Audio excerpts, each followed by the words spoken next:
नमस्कार दोस्तों, चलिए आज हम लोग देखते हैं टीजीटी 2016 के रिमेनिंग क्वेश्चंस। हम लोग इसका एक पार्ट देख चुके हैं पहले, जिसमें 30 क्वेश्चंस कंप्लीट किए थे। ठीक है, आज नेक्स्ट क्वेश्चंस को देखते हैं।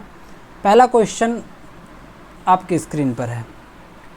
क्वेश्चन है, which of the following Shakespearean plays is divided into 3 parts. कौन सा विलियम शेक्सपियर का प्ले ऐसा है जो 3 पार्ट्स में लिखा गया है? तो आंसर विल बी हेनरी 6। ठीक है, हेनरी 6 आपका सही आंसर है। और ये प्ले 3 पार्ट्स में आया था, that consist of Henry 6 part 1, part 2 और पार्ट 3। ठीक है, तो इस हेनरी 6 प्ले में तीनों पार्ट्स में क्या दिखाया गया है? इसमें ड्रामेटाइज किया गया है इवेंट्स को वॉर ऑफ रोजेस के। वॉर ऑफ रोजेस एक इम्पॉर्टेंट वॉर रहा है इंग्लिश हिस्ट्री में, and the struggles between the houses of Lancaster and York. Houses of Lancaster and York, ये दोनों हाउसेस थे, इनके बीच में ये वॉर चलता रहा था लंबे समय तक, तो इसे वॉर ऑफ रोजेस कहते हैं। इसी की घटनाओं को यहाँ पर इन्होंने विलियम शेक्सपियर ने ड्रामेटाइज किया है। ठीक है, अगला क्वेश्चन देखेंगे। The famous line, they also serve who only stand and wait. वो लोग भी सेवा ही कर रहे होते हैं जो केवल स्टैंड मीन्स खड़े होकर अपनी बारी का इंतज़ार कर रहे होते हैं। ठीक है, ये बहुत ही इम्पॉर्टेंट लाइन, बहुत ही इम्पॉर्टेंट सोनेट जो कि जॉन मिल्टन के द्वारा लिखी गई है। इसका नाम है ऑन हिज ब्लाइंडनेस। ये उसकी लास्ट लाइन है, they also serve who only stand and wait. ठीक है, जॉन मिल्टन अपनी असमर्थता प्रकट करते हैं गॉड के सामने कि मैं तो अंधा हो चुका हूँ। जॉन मिल्टन ब्लाइंड हो जाते हैं। ठीक है, तो कहते हैं कि जो आपने हमें एक क्वालिटी दी है, एक स्किल दी है, राइटिंग वाली स्किल, ठीक है, तो मैं उसे कैसे यूज कर सकता हूँ जब मैं अंधा हो चुका हूँ। ठीक है, तो आप तो हमसे नाराज़ हो गए कि हमें आपने एक क्वालिटी दी और मैंने उसका यूज नहीं किया, लेकिन आप ही बताओ एक अंधा व्यक्ति कैसे लिख सकता है। ठीक है, तो उसी को बाद में जॉन मिल्टन अगली 6 लाइन में सोनेट की समझ जाते हैं और खुद ही बोलते हैं, चलिए कोई बात नहीं, सेवा भाव होना चाहिए अंदर। अगर आप सेवा नहीं कर पा रहे हैं लेकिन लाइन में लगे हुए हैं, अपनी बारी का इंतज़ार कर रहे हैं, तो भी वो आपका नंबर नहीं आ रहा है, तो भी आप सेवा ही कर रहे होते हैं। They also serve who only stand and wait. ठीक है, इम्पॉर्टेंट लाइन है, इम्पॉर्टेंट वर्क है जॉन मिल्टन का, ऑन हिज ब्लाइंडनेस। अच्छे से पढ़ के जाना टीजीटी एग्ज़ाम देने से पहले। नेक्स्ट क्वेश्चन है, which of the following plays of Shakespeare does not belong to the last phase of his career. John Milton का विलियम शेक्सपियर का कौन सा एक प्ले है जो यहाँ पर विलियम शेक्सपियर के लास्ट फेज से संबंधित नहीं है, यानी उनके करियर के लास्ट फेज से संबंधित नहीं है? तो ये है much ado about nothing. Much ado about nothing जो है, इनका सेकेंड जो मिडिल पीरियड है, मिडिल फेज है करियर का, जहाँ पर ये एकदम इस्टाब्लिश हो चुके थे, लेकिन इन्होंने जो ऊंचाइयाँ छुई हैं इनके करियर ने, वो इनके लास्ट करियर के लास्ट फेज के जो वर्क हैं ये बहुत ज़्यादा फेमस हुए, बहुत ज़्यादा इन्हें वहाँ से नेम और फेम मिला। जैसे टेम्पेस्ट है, सिम्बलाइन है, विंटर्स टेल है, ये इनके लास्ट फेज के कुछ वर्क हैं। इसी में Hamlet, Othello, King Lear, Macbeth, 4 great tragedies भी लास्ट फेज से ही संबंधित हैं, तो ध्यान रखना आप लोग। टेम्पेस्ट इनका लास्ट वर्क है विलियम शेक्सपियर का, इसके बाद इन्होंने कोई भी वर्क नहीं लिखा, तो इसका सही आंसर है option A, much ado about nothing. Next है, which famous romantic poem contains. कौन सी famous romantic poem contains the line beauty is truth, truth is beauty. ये लाइन कौन सी रोमांटिक पोएम से ली गई है? Beauty is truth and truth is beauty. ये है ode on Grecian urn. Ode on Grecian urn जो कि एक पोएम है जॉन कीट्स के द्वारा लिखी गई। ठीक है, तो इस पोएम में जॉन कीट्स बोलते हैं ये line, beauty is truth transform into a complex sentence, he is believed to have died of malaria. Complex sentence बनाना है इसका, he is believed to have died of malaria. ऐसा बिलीव किया जाता है कि उसकी डेथ जो है मलेरिया से हुई है, तो इसका सही आंसर क्या हो जाएगा? इट इज़ बिलीव्ड, ऐसा माना जाता है that he died of malaria. Complex sentence में कोऑर्डिनेटिंग कंजंक्शन होना ज़रूरी होता है, it is believed that he died of malaria. Option B सही हो जाएगा, ये कॉम्प्लेक्स सेंटेंस बन जाता है। नेक्स्ट है the Merchant of Venice belongs to which literary form. Merchant of Venice किस लिटरेरी फॉर्म से संबंधित है, यानी मर्चेंट ऑफ वेनिस जो प्ले है विलियम शेक्सपियर का, ये क्या है, कॉमेडी है, रोमांस है, ट्रेजी कॉमेडी है, हिस्ट्री प्ले है। तो इसका सही आंसर है ट्रेजी कॉमेडी है, ऑप्शन सी सही आंसर हो जाएगा। ये एक ट्रेजी के भी इसमें एलिमेंट हैं और कॉमेडी के भी एलिमेंट्स हैं, इसलिए इसे ट्रेजी कॉमेडी कहा जाता है।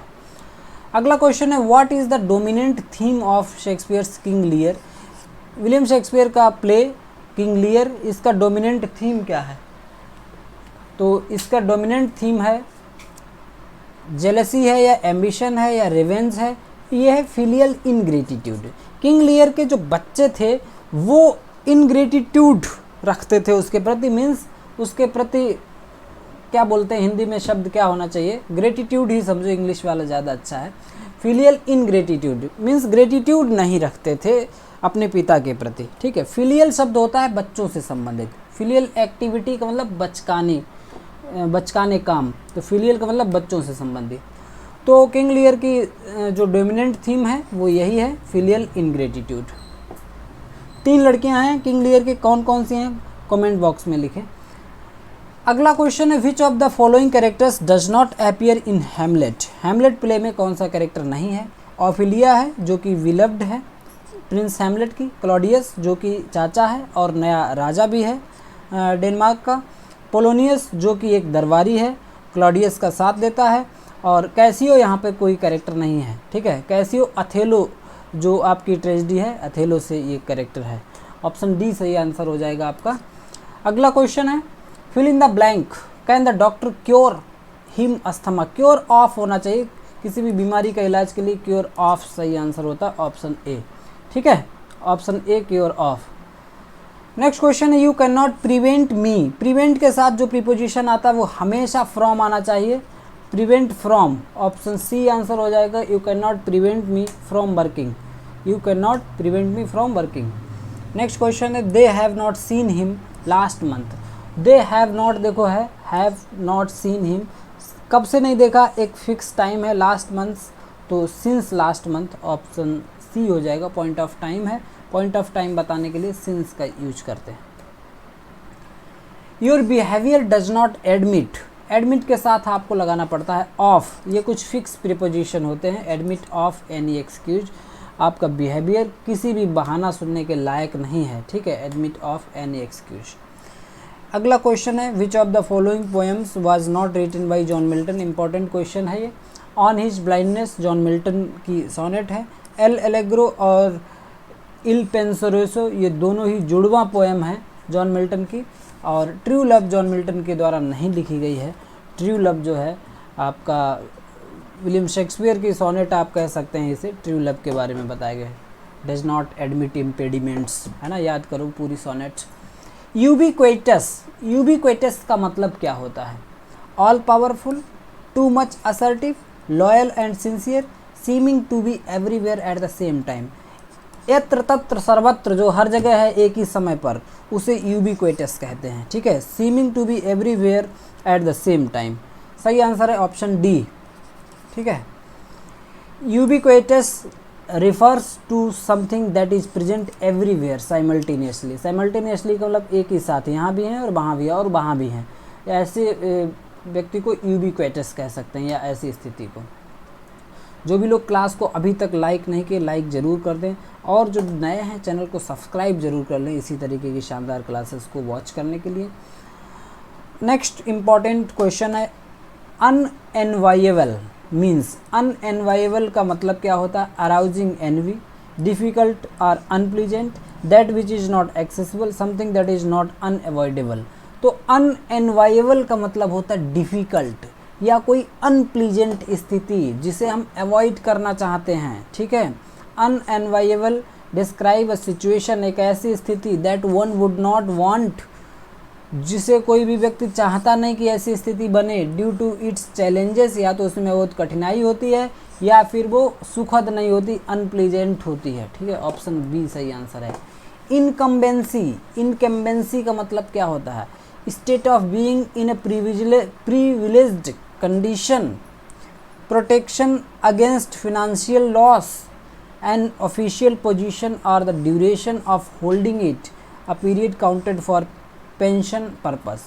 इनकम्बेंसी का मतलब होता है एन ऑफिशियल पोजीशन और the duration of holding it, कोई भी किस पद पर कब से कब तक रहा उस अवधि को इनकम्बेंसी हम कह सकते हैं। ठीक है, इनकम्बेंट भी यहीं से बना एक वर्ड है।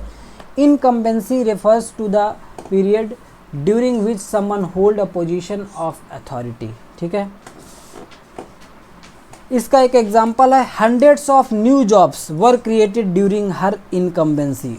उनके शासनकाल में सैकड़ों नई जॉब्स क्रिएट की गई थी।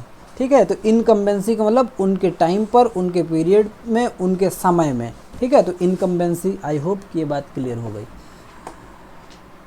नेक्स्ट क्वेश्चन है the opposite of clandestine is. Clandestine का मतलब होता है कुछ छुपाना, कुछ सीक्रेट। तो इसका सही आंसर अपोजिट वर्ड क्या हो जाएगा? अपोजिट का मतलब एंटोनिम चाहिए, तो ओपन हो जाएगा। क्लैंडेस्टाइन का मतलब होता है कुछ छुपा हुआ, कुछ गुप्त। ठीक है, तो सीक्रेट, और इसका जो सरप्टिशियस है ये भी छुपे हुए अर्थ को ही देने वाला है। डन सीक्रेटली, ठीक है, कोई बहुत छुप करके काम करना, विदाउट एनीवन सीइंग और नोइंग, जो जिसका किसी को कुछ पता ना हो, तो सरप्टिशियस का भी मीनिंग वही है। सीरियस का मतलब गंभीर, आप जानते हैं। ऑप्शन ए सही आंसर है, यही अपोजिट है। लुगुब्रियस मीन्स क्या होता है? लुगुब्रियस मीन्स होता है उदास, गुमसुम, डिजेक्टेड, दुखी। ठीक है, इसका मीन्स पूछ रहा है, इसका मतलब सिनोनिम। लुगुब्रियस का मतलब उदास, डिजेक्टेड, दुखी, हताश, निराश, ये सब मीनिंग होते हैं लुगुब्रियस के। ठीक है, तो ऑप्शन ए आपका उत्तर होना चाहिए यहाँ पर। और बटरी का मतलब होता है जो बटरिंग करने वाली चीज़ें होती है ना, तो बटरी उस बात को, उस तरीके को कहते हैं, बटर लगाने वाली प्रक्रिया को। ठीक है, इम्बेसाइल, इम्बेसाइल या इसे इम्बेसील कहना चाहिए। इम्बेसील का मतलब होता है जो हठी है, थोड़ा सा कम बुद्धि वाला है, हीन बुद्धि का है, जड़ बुद्धि का है, इस टाइप से। ठीक है, इम्बेसील। जोबियल का मतलब होता है हंसमुख। ठीक है, जोबियल। ऑप्शन ए सही आंसर है। अगला देखो, ये इंपॉर्टेंट क्वेश्चन है, choose the correct sentence using the given verbs. कुछ वर्ब्स दी गई हैं और इनका कौन सा रूप ज़्यादा सही हो सकता है इस सेंटेंस को अच्छा फ्रेम करने के लिए। ठीक है, the police kill you, police आपको मार देती है। If you try to run away, जब आप भागने की कोशिश करते हो, तो इसका सेंस ये होना चाहिए, the police will kill you, police आपको मार देगी।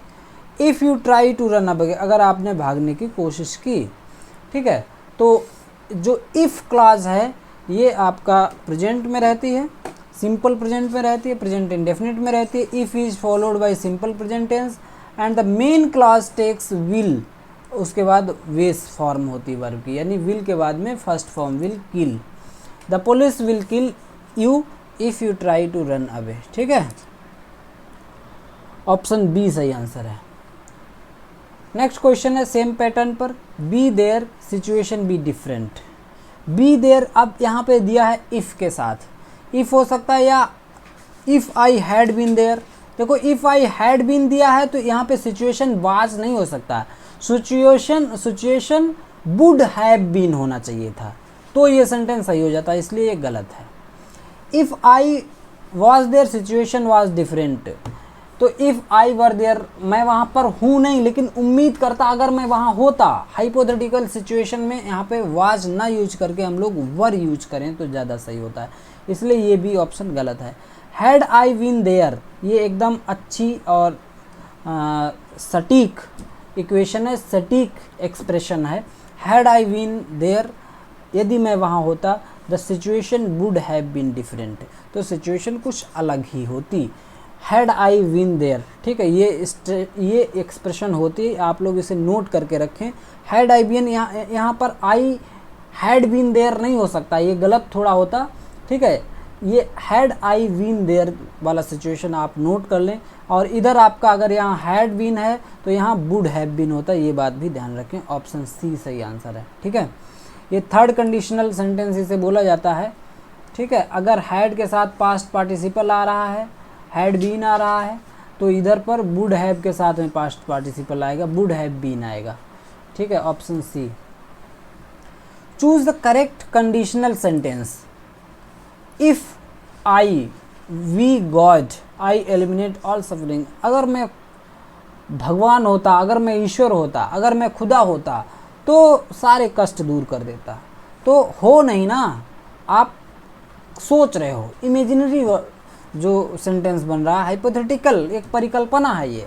अगर मैं ऐसा होता तो इफ़ आई वर ज़्यादा सही है, वाज वाला गलत हो जाएगा। If I were God I would eliminate all suffering.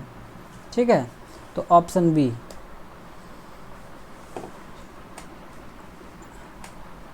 अगला क्वेश्चन है choose the correct sentence. Correct sentence आपको फाइंड आउट करना है।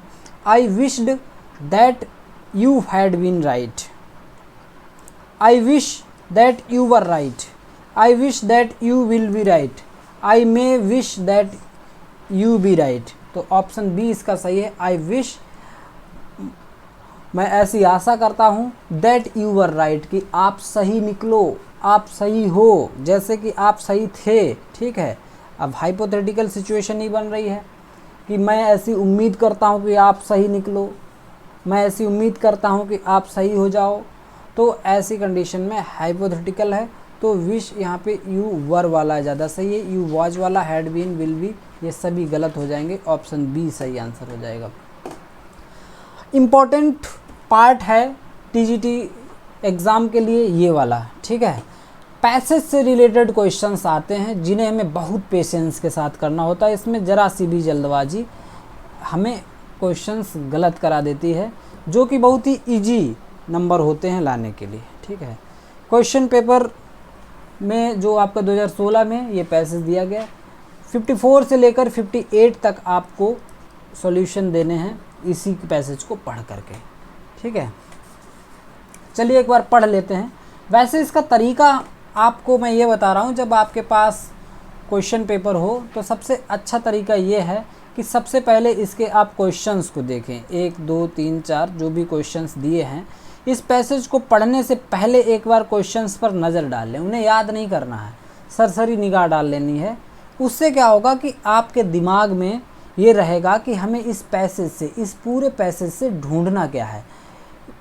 अगर हम क्वेश्चंस को नहीं पढ़ते हैं तो मैं पूरा पैसेज पढ़ता हूँ और पूरे पैसेज पे हमें बराबर लोड देना पड़ता है, बराबर स्ट्रेस देना पड़ता है, और पता नहीं कौन सी बात इंपॉर्टेंट है, कौन सी नहीं इंपॉर्टेंट है, बट मेरी एनर्जी जा रही होती है। ठीक है, इसलिए जब हम लोग क्वेश्चंस पहले पढ़ेंगे तो हमें एक आइडिया मिलेगा, थोड़ी सी बातें मेरे दिमाग में रहेंगी, कुछ क्वेश्चंस के इंपॉर्टेंट वर्ड मेरे दिमाग में बैठ जाएंगे, और वो वर्ड जहाँ पर हमें पैसेज में मिलेंगे, बाद में जब पैसेज पढ़ेंगे तो वहाँ पर हमारा दिमाग ऑटोमेटिक जाएगा, वहाँ पर कुछ समझ में आएगा कि कुछ न कुछ मिल रहा है इसमें। ठीक है, तो सबसे अच्छा तरीका पहले क्वेश्चंस पढ़ें। यहाँ पर शायद ये पॉसिबल नहीं होगा क्योंकि हमारी पीपीटी इस तरीके से तैयार है कि अगर मैं क्वेश्चन दिखाऊंगा तो आपको उत्तर दिख जाएंगे, जो कि मैं नहीं चाहता हूँ। फिलहाल कोशिश करता हूँ। क्वेश्चन पहला है, how according to the author is the good book of the hour very useful. Author के अकॉर्डिंग जो good book of the hour है, मतलब कुछ समय के लिए प्रचलित जो किताबें हैं, जैसे इस समय कुछ भी जानकारी मिल जाए हमें, कोई बुक हमें अच्छा स्पीकिंग की जानकारी दे रही, छोटी सी किताब है, कोई बिजनेस के बारे में दे रही, कोई 2 लोगों का इंटरव्यू है वो लिखा है उस बुक में, छोटी छोटी किताबें होती हैं, इन्हें good book of the hour कहा जा सकता है।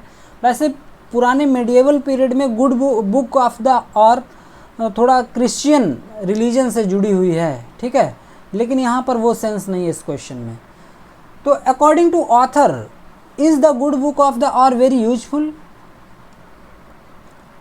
कैसे ये वेरी यूजफुल है ये बताना है। ठीक है, क्वेश्चन दिमाग में रहेगा आपके। दूसरा क्वेश्चन है, which of the following statement is not true. The book of the hour multiplying, कौन सा नहीं सही है। They are peculiar characteristic of the present age. They are the true scripture of their writers. We must be thankful for them. इनमें से भी कुछ बातें आपको याद रहेंगी, जब पैसेज पढ़ोगे तो याद आएंगी। ठीक है, अगला क्वेश्चन भी देख लेते हैं। How does the writer define the good book of the hour. Writer ने गुड बुक ऑफ आर को कैसे डिफाइन किया, यानी इसे क्या बोला है, इसके बारे में क्या होती है good book of the hour. ऐसी जानकारी भी पैसेज में है कहीं पर, उसे भी हमें ध्यान रखना होगा। अगला क्वेश्चन भी पूछा गया है, which of the following conclusion based on the passage is not true. Passage के अकॉर्डिंग कौन सी बात यहाँ पे सही नहीं है। There are good books for all time. The good books of the are useful as well as pleasant. In the present age, books of the are multiplying with the expansion of education. True books have been replaced by books of the are. ठीक है, तो इतने questions थे हमारे। The book of the, एक और question है, the book of the hour does not deal with one of the following identify. इसमें से किसके साथ डील नहीं करती, यानी बुक ऑफ द आर किसके लिए नहीं है, उसमें क्या नहीं होता है। ट्रेवल अकाउंट्स होते हैं, story telling, fact telling, preservation of knowledge, क्या पर्पस इससे सॉल्व नहीं होता है, वो बात भी ध्यान रखनी। तो इतने फैक्ट हम लोगों ने देख लिए हैं, इतने क्वेश्चंस थोड़ा थोड़ा सा दिमाग में हम लोगों ने रख लिए हैं। अब जब हम पढ़ेंगे पैसेज को तो कुछ चीज़ें ये हमें हिट करेंगी जहाँ पर मिलती जुलती चीज़ें होंगी। ठीक है, चलिए लाइन वाइज पढ़ लेते हैं, जहाँ पे ज़रूरी लगेगा वहाँ पे ज़्यादा जोर दिया जाएगा, यही स्ट्रेटजी होती है। क्वेश्चन पढ़ते हैं, the good book of the hour then I do not speak of the bad ones. हम गुड बुक्स की बात कर रहे हैं। The good book of the hour का मतलब है, ऑथर बताता है कि good book of the hour की अगर हम बात करें, I do not speak the bad ones, हम वैसी बैड किताबों की बात नहीं कर रहे हैं, गुड बुक की बात कर रहे हैं। Simply the useful or pleasant talks of some person whom you cannot otherwise converse with printed for you। तो good book of the hour में क्या है, ये यूजफुल तो हैं, ऐसा कोई क्वेश्चन पूछा गया था, अभी हम लोगों ने पढ़ा था कि ये यूजफुल हैं, तो कैसे यूजफुल हैं वो भी बात हमें बतानी पड़ेगी। इसमें प्लेजेंट टॉक होती हैं ऑफ सम पर्सन, किसी दूसरे के व्यक्ति की बातचीत होती है अच्छी खासी इसमें। whom you cannot otherwise converse, और जो आपको और किसी तरीके से मिल नहीं सकती है, और ये प्रिंटेड तरीके से आपको मिल जाती है। वेरी यूजफुल ऑफन, और ये जो बुक ऑफ द आर होती हैं काफ़ी यूजफुल होती हैं कभी कभी। Telling you what you need to know, आपको वो सारी चीज़ें बताती हैं जो आपको जिन चीज़ों की ज़रूरत है। ठीक है, वेरी प्लीजेंट ऑफन, जैसे आपको इस समय तैयारी करने के लिए एंटोनिम्स की बुक्स चाहिए, तो एंटोनिम्स की बुक आपके लिए good book of the hour हो गई। ठीक है, छोटी छोटी किताबें मार्केट में मिल जाती हैं, सिनोनिम की किताब अलग मिल जाएगी, वन वर्ड की अलग मिल जाएगी, इडियम फ्रेज की छोटी छोटी पत्रिकाएं अलग मिल जाती हैं। ये सब क्या हैं, आपके लिए good book of the hour हैं, एक तरीके से कह सकते हो। Very pleasant often and as a sensible friends pleasant talk would be, और ऐसे एक्ट करते हैं जैसे कोई सेंसिबल दोस्त होता है वो बातचीत करता है। ठीक है, अगली बात क्या है, these bright accounts of travels. In books में क्या होता है, किसी ने बहुत सारी यात्राएं की हैं तो अपने यात्रा का अनुभव लिखा। Good humoured and witty discussions, important मज़ेदार विटी डिस्कशंस भी मिलते हैं। डिस्कशंस ऑफ क्वेश्चन, लिवली और pathetic story telling, story telling की टेक्निक पता चलती है। नॉवेल्स के तरीके से भी ये चीज़ें हो सकती हैं। फर्म फैक्ट टेलिंग, कोई फैक्ट बताने वाली बुक भी हो सकती है। By the real agent concerned in the event of passing history. All these books of the hour, ये सभी बुक्स जो हैं मल्टीप्लाइंग, यानी आजकल बहुत बड़ी मात्रा में मिल रही हैं, यानी मल्टीप्लाइंग होती चली जा रही हैं among us as education becomes more general, क्योंकि शिक्षा सभी के लिए बहुत सामान्य हो रही है, इसीलिए ऐसी बुक्स की भी भरमार है, पूरा मल्टीप्लाइंग होती चली जा रही है। तो ध्यान करो, मल्टीप्लाई से संबंधित एक क्वेश्चन पूछा गया है। ठीक है, are a peculiar characteristic and position of the present age, तो प्रेजेंट एज की एक बहुत बड़ी विशेषता है और कि बुक्स की बहुत भरमार है, बुक्स मल्टीप्लाई होती चली जा रही हैं।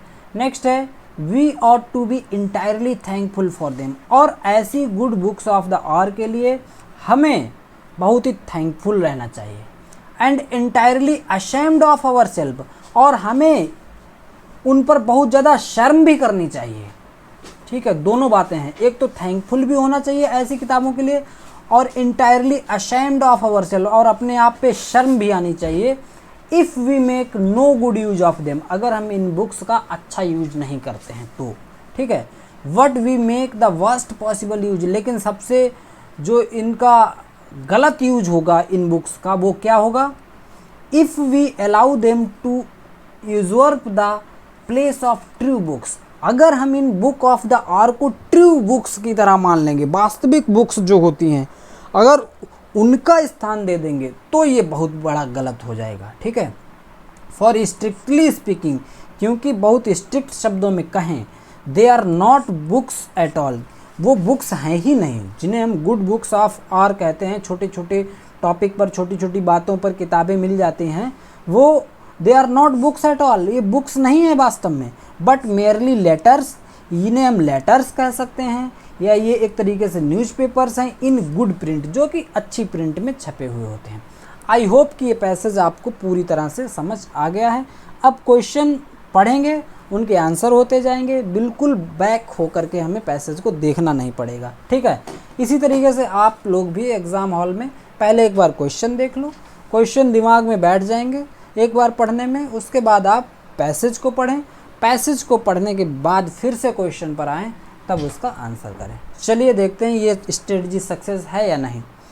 How according to the author, author के according is the good book of the hour very useful, according के ऑथर के, लेखक के अनुसार जो good book of the hour है किस तरीके से बहुत यूजफुल है। Because it gives the information required by you, पहली बात तो यही है कि ये आपको वो सारी इन्फॉर्मेशन दे देती हैं जो आपको चाहिए, जिस टॉपिक पे आपको चाहिए good book of the hour available है, ठीक है। तो पहला ऑप्शन तो ए सही है। Because of in printed form, because it gives you pleasure, ये सारे सॉल्व हो जाते हैं समस्याएं ऑप्शन ए से। ऑप्शन ए सही आंसर है कि ये आपकी ज़रूरतें पूरी करते हैं, ठीक है। क्योंकि ऑथर ने कह रखा है ये आपको प्रोवाइड करते हैं useful information that a reader may need, जो भी रीडर को चाहिए। नेक्स्ट क्वेश्चन देखें, which of the following statement is not true, कौन सा स्टेटमेंट ट्रू नहीं है। The books of the hour multiplying, ये बात सही है क्योंकि जो बुक्स ऑफ द आर हैं ये मल्टीप्लाई होती चली जा रही, बढ़ रही, ये बात सही है, लेकिन आपको ढूंढना है नॉट ट्रू, कौन सा सही नहीं है। They are a peculiar characteristics of the present age, और गुड बुक्स जो हैं एक विशेषता है इस प्रेजेंट एज की, ये बात भी पैराग्राफ में है, तो ये बात भी सही है। They are true scripture of their writers, ये ट्रू स्क्रिप्चर नहीं है, उनके लेखकों की ट्रू स्क्रिप्चर नहीं है, ठीक है। ये बात आपका ये सही नहीं होना चाहिए, ऑप्शन सी आपका सही आंसर है, यही गलत है। ये ट्रू स्क्रिप्चर नहीं है, किसी भी टॉपिक पर कोई छोटी बात, किसी एक विशेष बात पर छोटी सी कोई किताब आपको मिल जाती है, ये सब स्क्रिप्चर नहीं है, ये वास्तव में बुक ही नहीं है, है ना। पैराग्राफ में ये भी बताया गया, तो ऑप्शन सी आप सही करेंगे यहाँ पर। We must be thankful for them, हाँ हमें इनके प्रति थैंकफुल होना चाहिए, ऐसी बात पैराग्राफ में कही गई है। एक बात और ध्यान रखेंगे, जब आप इस तरीके का पैसेज करते हैं तो आपको ये ध्यान रखना है, आपको अपनी तरफ से कोई उत्तर नहीं देना है। आपको लगता है कि नहीं ये बात तो गलत है, वो आपसे पूछ रहा है कि इस पैसेज में लिखा है उसके हिसाब से आपको आंसर करना है। तो पैसेज में कोई गलत बात लिखी है तो आपको आंसर में वही करना है, सही लिखी है तो सही करना है, ठीक है। तो यहाँ पर इस क्वेश्चन के आंसर को देख के हम कह सकते हैं कि जो बुक्स हैं वो तो ट्रू स्क्रिप्चर होते हैं राइटर्स के द्वारा लिखे गए, लेकिन हमारा पैसेज तो नहीं कह रहा है, ठीक है। पैसेज तो ये कह रहा है कि ये बुक्स ही नहीं है, तो हमें उसी हिसाब से आंसर करना है। ऑप्शन सी सही आंसर है, मीन्स गलत है, इसीलिए आपका ये आंसर, बाकी तीन ऑप्शन सही है, मैच करते हैं। अगला question, how does the writer define the good book of the hour, good book of the hour को राइटर ने कैसे डिफाइन किया है। The good book of the hour is informative in nature, informative तो है। It is useful or pleasant talk of someone in print, सबसे बड़ी बात यह है, ये लाइन एज इट इज लिखी है आपके पैराग्राफ में। ऑथर कहता है कि जो good book of the hour है ये बहुत ही यूजफुल है, या फिर प्लीजेंट टॉक है किसी के बारे में, और जो कि प्रिंट में आपको मिल जाती। ऑप्शन बी सही है, बी से ज़्यादा अच्छा कुछ नहीं। बड़ी आसानी से क्वेश्चन सॉल्व हो रहे हैं पैसेज के। पैसेज से बहुत लोग डरते हैं, पैसेज का डर खत्म होना चाहिए। डेली एक पैसेज आपको सॉल्व करना चाहिए, ठीक है, और इसी स्ट्रेटजी से सॉल्व करना चाहिए। फिर आप हमें कमेंट बॉक्स में बताएं कि कितना असरकारक ये तरीका है। ठीक है, अगला क्वेश्चन देखो, इसी से रिलेटेड है। Which of the following conclusion based on the passage is not true? कौन सा कंक्लूजन सही नहीं है, पैसेज पे बेस्ड है लेकिन वो सही नहीं है। ठीक है, there are good books, there are good books for all time, the good books of the hour useful as well as pleasant, ये बात भी सही है। In the present age books of the hour multiplying हैं, ये बात भी सही है। With the expansion of education, same बात लिखी है, एज इट इज लिखी है, सही है।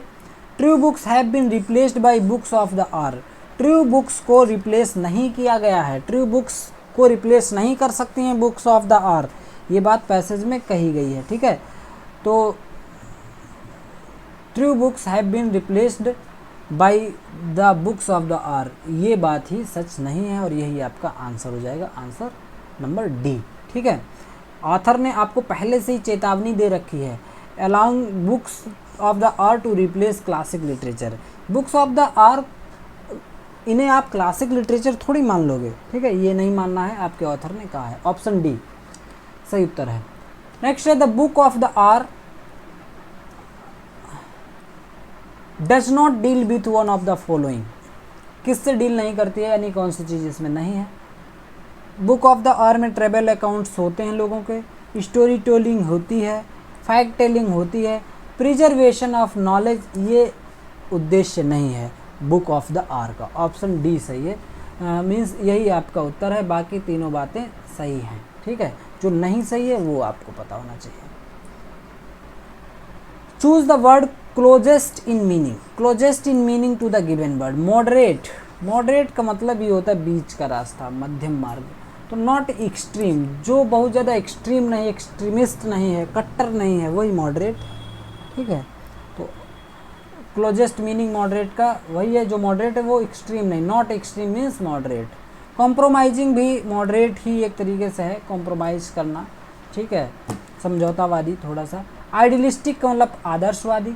सुपरफिशियल का मतलब होता है अनावश्यक, अनावश्यक। ठीक है, जिसकी आवश्यकता नहीं है वो भी हो तो वो सुपरफिशियल है। इम्प्रोप्रिएटी, जो एप्रोप्रिएट ना हो। State of confusion and chaos, action that are legally unsustainable, unlawful activities, actions that are morally wrong, जो एक्शंस आपके मोरली ठीक नहीं हैं, मोरली एप्रोप्रिएट नहीं हैं, उन्हें हम इम्प्रोप्रिएटी कह सकते हैं, ऑप्शन डी इसका सही आंसर है। Impropriety refers to the behaviour that is inappropriate और मोरली अनएक्सेप्टेबल। ठीक है, इनएप्रोप्रिएटी का मीनिंग आपको क्लियर है, ऑप्शन डी। ठीक है, क्लास के अंत में जो भी लोग अभी तक बने रहे हैं, क्लास को लाइक ज़रूर कर दें और चैनल को अभी तक सब्सक्राइब नहीं किया तो सब्सक्राइब ज़रूर कर लें। और आप लोग बताएं, कमेंट बॉक्स में लिखें किसे हमारे 15 इम्पोर्टेंट प्रैक्टिस